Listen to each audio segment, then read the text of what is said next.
Brothers and sisters, how long shall Africa watch in silence while one of her own sons is dragged through humiliation?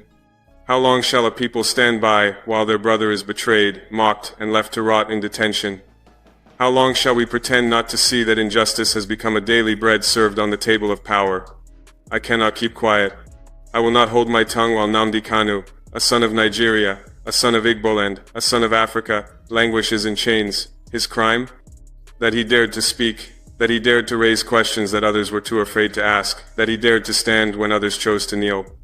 For this, he has been hunted, arrested in secrecy, dragged across borders like a common criminal, and thrown into the abyss of endless court delays. Tell me, is this justice, or is this persecution? We all know the truth, yet too many of us pretend not to. Nnamdi Kanu was not captured with a weapon in his hands. He was not a warlord, he was not a murderer, he was not a thief of public treasury. He was a man who chose the path of words, who picked up the microphone instead of the machete, who built his struggle on speeches, not on bullets. Yet see how he was treated, see how he was hunted, see how he was dragged like prey in the night. Even the manner of his arrest was clothed in secrecy, shrouded in questions that no authority has answered with honesty. If justice was the motive, why the shadows? If fairness was the goal, why the silence? Brothers and sisters, how long shall Africa watch in silence while one of her own sons is dragged through humiliation? How long shall a people stand by while their brother is betrayed, mocked, and left to rot in detention? How long shall we pretend not to see that injustice has become a daily bread served on the table of power? I cannot keep quiet. I will not hold my tongue while Nnamdi Kanu, a son of Nigeria, a son of Igbo land, a son of Africa, languishes in chains. His crime? That he dared to speak, that he dared to raise questions that others were too afraid to ask, that he dared to stand when others chose to kneel. For this, he has been hunted, arrested in secrecy, dragged across borders like a common criminal, and thrown into the abyss of endless court delays. Tell me, is this justice, or is this persecution? I say this not to condemn the Igbo masses, no. The mothers in Aba who cry for their son, the traders in Onitsha who whisper prayers for his release, the students in Nsukka who carry his name in their hearts, they have not betrayed him. Their loyalty remains unbroken. But among the high tables of power, among the men and women who wear fine suits and speak polished English, betrayal has left its scar. And that scar will not heal until they remember that silence in the face of injustice is itself injustice. To the Nigerian government, hear me clearly. You have detained this man for years. You have dragged his case from one courtroom to another. You have turned justice into a performance where the ending is forever postponed. Every day that passes without a fair and speedy trial is not just a delay, it is a denial. Every postponement is a message to millions of Nigerians that their lives, their rights, their dignity can be toyed with. Is this the message you wish to send? That Nigeria is a land where justice is selective, where process bends to politics, where mercy has no seat at the table. Nigeria calls itself the giant of Africa. But what makes a giant truly great? Is it the size of its army? Is it the height of its buildings? Is it the oil that flows beneath its soil? No. A giant is great when it treats its smallest citizen with dignity. A giant is respected when justice does not depend on who you are or where you come from.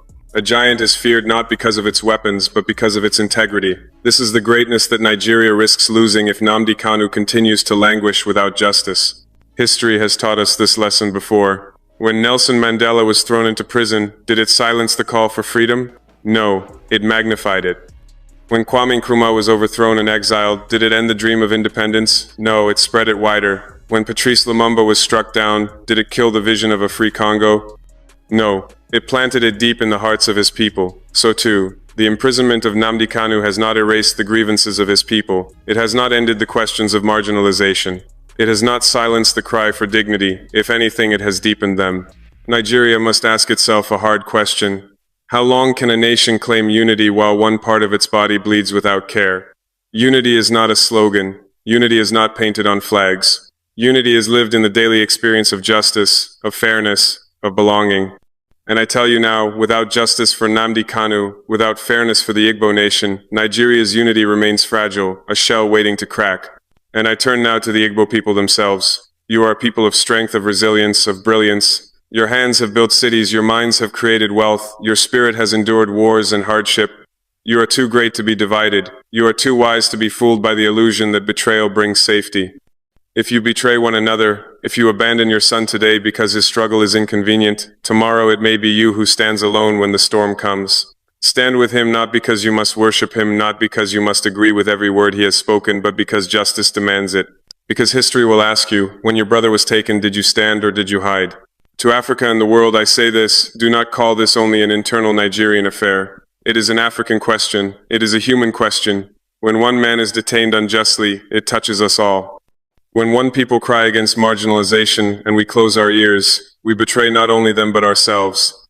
We cannot speak of Pan-Africanism in the morning and ignore African suffering in the night. We cannot condemn the injustice of colonialism while turning away from the injustices we commit against our own brothers. If Africa must rise, it must rise with integrity. If Africa must be respected, it must first respect itself, and that begins with how we treat dissent, how we treat minorities, how we treat the voices that challenge us. I did not come here to light a fire of hate. I came here to pour oil on the lamp of truth so that it may shine brighter. I came here not to break Nigeria apart, but to beg Nigeria to heal itself. Release Nnamdi Kanu. Show the world that you are strong enough to show mercy, that you are wise enough to choose justice, that you are united enough to rise above vengeance. To the Igbo elite, I beg you, do not sell your brother for coins of political favor. To the people I say, do not let despair harden your hearts. Keep the faith, keep the flame alive. History is watching, the world is listening, Africa is waiting. Let this chapter not be written in shame, but in honor. Let the story of Nnamdi Kanu not end as another tale of endless persecution, but as a turning point where Nigeria chose compassion over cruelty, justice over delay, unity over betrayal. The choice lies in your hands. The time is now, and may God guide us all toward courage, mercy, and justice. All right, this is the word calling for Mazi Nnamdi Kanu's release. Meanwhile, this is a breaking news. Nigerian Abuja High Court to rule on Nnamdi Kanu's no case submission on September 26. So maybe now because of all this pressure when Nigerian government don't declare, in abroad, you understand? So the Federal High Court have decided to rule on Mazi Nnamdi Kanu's case on case of no case submission. I meant to say on the September 26th. That is on Friday this week. You understand?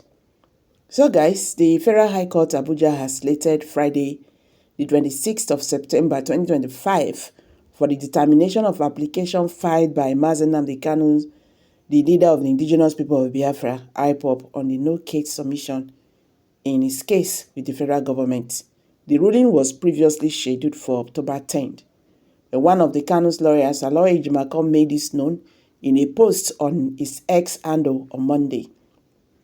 This shows that the Nigerian government is really, getting the hit. Yes, this man should be released. Why the double standard? Why the double standard? So guys, I will see you in my next video. Please share this video. Subscribe to this channel. If today is your first time of coming across our videos, please share this video. I beg, make it go viral. Thank you, and bye for now.